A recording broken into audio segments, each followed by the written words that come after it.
আমি আনিয়েছিলাম আপনাদের জন্য।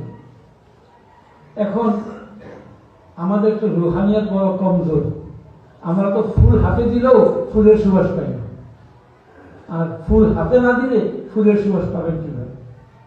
তো আপনারা যদি অন্তরকে ওইভাবে তৈরি করতে পারেন যে হুজুরের কলবের সঙ্গে আমাদের কলবের তাআল্লুক ইনশাআল্লাহ আছে, এই কলব থেকে কলবে এই ফুলের সুবাস হুজুর হাদিয়া করছেন।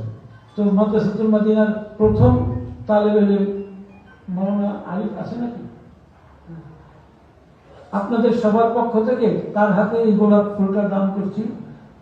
প্রথমে খেয়াল ছিল তাকে বলবো যে এটা তুমি নিয়ে যাও, তারপরে নামাজের মধ্যে খেয়াল হলো তাকে বলবো যে তুমি ইচ্ছা করলে মালিক হয়ে গিয়ে সবার পক্ষ থেকে মালিক হয়ে সবার পক্ষ থেকে আমাকে আবার তুমি হাদিয়া দিতে পারো, তাহলে আমি সারা জীবন এটাকে রক্ষা করার চেষ্টা করবো।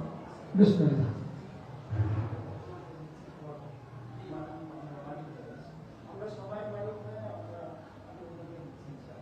হাদিয়া করছি